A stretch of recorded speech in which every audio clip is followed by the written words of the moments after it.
दोस्तों यदि आपके पास एप्सन का प्रिंटर है तो प्रिंटर को ऑपरेट करने का तरीका तो आपको पता ही होगा। इनमें जो भी बटन है उन सभी का यूज तो जानते होंगे, लेकिन आज की इस वीडियो में बताएंगे कि इस प्रिंटर में यानी कि एप्सन के प्रिंटर में जो बटन दिए गए हैं उन बटन का यूज करके हम कैसे नोजल चेक करते हैं, उसका हेड क्लीनिंग कैसे करते हैं और ड्राफ्ट में कैसे प्रिंट करते हैं, वो आज की इस वीडियो में जानने वाले हैं। दोस्तों हमारे पास एक एप्सन का पुराना मॉडल है जो कि L380 है और इस सीरीज में जितने भी प्रिंटर थे उनमें ये सारा ट्रिक्स काम करेगा। और जो नए इस समय प्रिंटर आ रहे हैं जो 3100 सीरीज या फिर 3200 सीरीज, उनमें भी ये ट्रिक काम करेंगे। तो चलिए जानते हैं कि वो कौन कौन से ट्रिक्स हैं जिनका यूज करके नोजल चेक, हेड क्लीनिंग वगैरह हम करते हैं।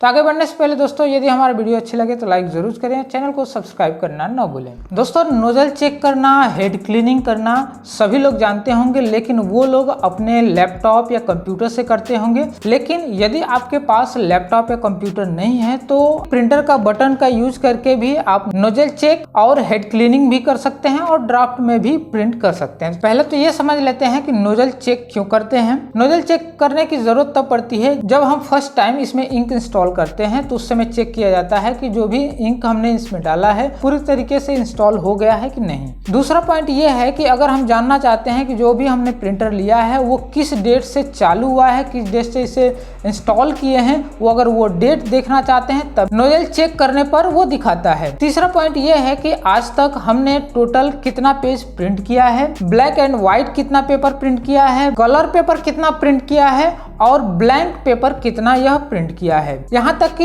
ये भी पता चल जाएगा कि प्रिंटर का सीरियल नंबर क्या है। तो चलिए इसका नोजल चेक करते हैं। नोजल चेक करने के लिए अगर प्रिंटर ऑन है तो इसको ऑफ करेंगे। प्रिंटर को ऑफ करने के बाद ये जो कैंसिल वाली बटन है इसको दबा के रखेंगे। उसके बाद पावर वाली बटन को भी कुछ देर तक दबा के रखेंगे। दबा के रखने के बाद जब पावर वाली बटन की लाइट जलने लगेगी तो दोनों बटन को छोड़ देंगे। छोड़ने के बाद आप देख सकते हैं कि एक पेपर यहाँ से लेगा, इनपुट करेगा, उसके बाद उस पर नोजल प्रिंट होना चालू हो जाएगा।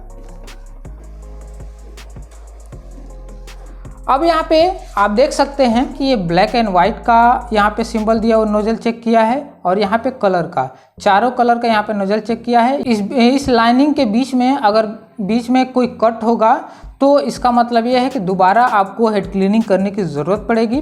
दूसरा है कि इस प्रिंटर का सीरियल नंबर क्या है यहाँ पे लिखा हुआ है। उसके बाद फॉर्मवेयर भी यहाँ पे लिखा हुआ है। दूसरा है, तीसरा ऑप्शन में दिया हुआ है कि कलर पेज कितना प्रिंट हुआ है, ब्लैक एंड वाइट पेज कितना प्रिंट हुआ है और ब्लैंक पेज कितना यह प्रिंट हुआ है। टोटल का यहाँ पे कैलकुलेट करके यहाँ पे लिख भी दिया हुआ है कि आज तक कितना पेपर इससे प्रिंट किया गया है। लेकिन दोस्तों इस प्रिंटर में डेट यहाँ पे शो नहीं कर रहा है। लेकिन इस समय जो भी नए प्रिंटर आ रहे हैं, जो L सीरीज के 3100 और 3200 सीरीज के जितने भी प्रिंटर आ रहे हैं, नीचे उसका इंस्टॉलेशन या फर्स्ट इंस्टॉलेशन डेट भी यहाँ पे शो करेगा सबसे लास्ट में, जिससे ये पता चल जाता है कि प्रिंटर की वारंटी बची है या नहीं बची है। तो इससे नोजल चेक से ये सारी चीजें हम पता कर सकते हैं। दूसरा ट्रिक ये है कि यदि आप प्रिंटर से कोई पेज प्रिंट करते हैं या डॉक्यूमेंट प्रिंट करते हैं तो उस प्रिंट करते समय वहां पे छोड़ छोड़ के प्रिंट करता है या फिर कोई इंक प्रॉपर ढंग से नहीं उठा रहा है या फिर लाइनिंग आ रहा है, तो उसको सही करने के लिए हम हेड क्लीनिंग करते हैं। जनरली सभी लोग लैपटॉप या कंप्यूटर से हेड क्लीनिंग करते हैं, लेकिन प्रिंटर से कैसे हेड क्लीनिंग करेंगे वो जानते हैं। हेड क्लीनिंग करने के लिए ये जो कैंसिल वाली बटन होती है, इस बटन को 3 सेकंड तक प्रेस करके रखेंगे इस तरह से। जैसे प्रेस करके रखेंगे तो ये पावर वाली लाइट अप डाउन करने लगेगी, तो उसके बाद इसे रिलीज कर देंगे। रिलीज करने के बाद ये लगभग 5 से 10 मिनट का टाइम लेगा। उस टाइम में ये हेड क्लीनिंग होगा। हेड क्लीनिंग हो जाएगा तो ये पावर वाली लाइट कंटिन्यू जलने लगेगी। और हेड क्लीनिंग करने का एक और मकसद होता है, कभी कभी क्या होता है कि इस प्रिंटर का इंक खत्म हो जाता है, हमें पता नहीं चलता है। पूरा जब इंक सूख जाता है तो जब दोबारा इंक डालते हैं तो इंक डालने के बाद हेड ऑटोमेटिक उस इंक को उठाता नहीं है। उस इंक को उठाने के लिए या फिर इंस्टॉल करने के लिए फिर हम वही प्रक्रिया दोहराएंगे, यानी कि जो कैंसिल वाली बटन है उसे 3 सेकंड तक प्रेस करके रखेंगे, जिससे कि हेड क्लीनिंग स्टार्ट हो जाएगी।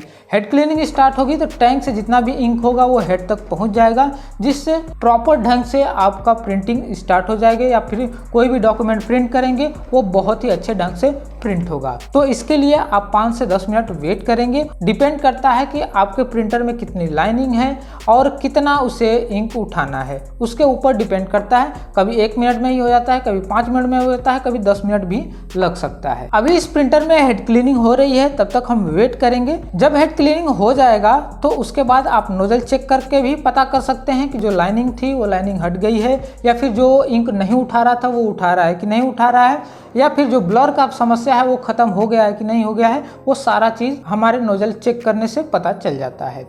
A few moments later.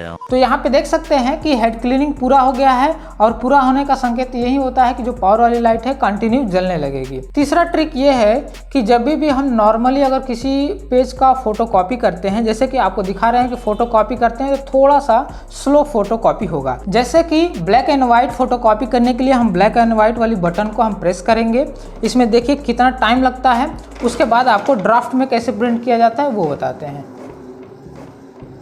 आप देख सकते हैं कि थोड़ा सा ये स्लो प्रिंट हो रहा है, ये नॉर्मली प्रिंट ऐसे होता है। उसके बाद अगर इसी को अगर ड्राफ्ट में प्रिंट करेंगे तो ड्राफ्ट में जनरली प्रिंट करने के लिए आप कंप्यूटर से ही कमांड या ऑप्शन ड्राफ्ट का ऑप्शन चूज करते होंगे, वहां से प्रिंट करते होंगे, तब थोड़ा सा स्पीड में प्रिंट होता है। लेकिन हमें जेरॉक्स करना है तो ड्राफ्ट में फोटोकॉपी कैसे करेंगे वो देखते हैं। पेंसिल वाली बटन को दबा के रखेंगे और ब्लैक एंड व्हाइट वाली बटन को दबाएंगे। इसको दबा के रखेंगे, उसके बाद इसे दबा देंगे तो आप देख सकते हैं कि ड्राफ्ट में फटाफट देखिए इसकी स्पीड बढ़ गई। तो यहाँ पे आप देख सकते हैं कि वही चीज़ है, यहाँ पे ड्राफ्ट में प्रिंट किए हैं तो इस तरह से थोड़ा सा हल्का में आया हुआ है, और वही नॉर्मली प्रिंट किए हैं तो थोड़ा सा डार्क में यह प्रिंट आया हुआ है, और फोटोकॉपी होने का स्पीड भी बढ़ गया है। तो इस तरह से आप ड्राफ्ट में फोटोकॉपी कर सकते हैं। नेक्स्ट ट्रिक ये है कि अगर एक डॉक्यूमेंट है, उस डॉक्यूमेंट का अगर 3-4 फोटोकॉपी करना है तो उसके लिए जनरली हम बारी बारी से फोटोकॉपी करते हैं, यानी कि एक बार दबाएंगे एक फोटोकॉपी हो जाएगा, फिर दोबारा दबाएंगे तब फोटोकॉपी होगा। इस तरह से अगर बारी बारी करके प्रिंट आउट करेंगे तो इससे टाइम अधिक लगता है। लेकिन अगर उसे जल्द में करना चाहते हैं या तुरंत करना चाहते हैं तो एक ही बार जितना पेपर आपको फोटोकॉपी करना है, अगर एक डॉक्यूमेंट का 3 फोटोकॉपी करना है, यदि ब्लैक एंड व्हाइट में करना है तो ब्लैक वाली बटन को 3 बार कंटिन्यूसली प्रेस करेंगे। वहीं पे अगर कलर में फोटोकॉपी करना है तो कलर वाली बटन को 3 बार प्रेस करेंगे। तो हम ब्लैक एंड व्हाइट बटन को 3 बार प्रेस करते हैं, 1 2 3 इस तरह से प्रेस करेंगे तो ये 3 कॉपी एक ही डॉक्यूमेंट का बनाएगा। हमें दोबारा इस पर क्लिक करने का या इस पर दोबारा इस बटन को प्रेस करने की ज़रूरत नहीं पड़ेगी। इसी तरह से आपको 5 कॉपी 6 कॉपी 7 कॉपी बनाना है तो इसी तरह से आप कंटिन्यूसली प्रेस करके आप 3-4 कॉपी 5 कॉपी 6 कॉपी बना सकते हैं। देख सकते हैं कि एक फ़ोटोकॉपी हो गया है, दोबारा दूसरा फ़ोटोकॉपी स्टार्ट हो चुका है, उसके बाद दूसरा कंप्लीट होगा तो तीसरा भी उसी तरह से आएगा।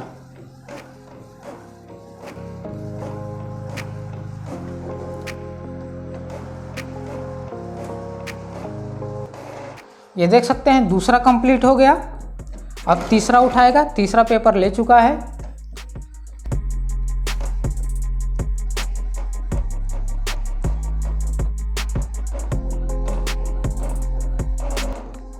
तो दोस्तों आपने देखा कि हमें एक डॉक्यूमेंट का 3 कॉपी बनाना था तो हम 3 बार प्रेस किए हैं तो 3 पेपर यह प्रिंट किया हुआ है। तो इसी तरह से आप आगे भी जितना पेपर करना होगा वो आप कर सकते हैं। वैसे तो जनरली कुछ लोग इसके बारे में जानते हैं, लेकिन कुछ लोगों को ये बातें नहीं पता थी, इसके वजह से हम इस ट्रिक को बताए हुए हैं। तो दोस्तों ये जो ट्रिक हमने बताया हुआ है इस प्रिंटर पे, वही सेम ट्रिक्स नए वाले इस समय जो भी प्रिंटर आए हैं उस पर भी ये सेम ट्रिक्स काम करेंगे।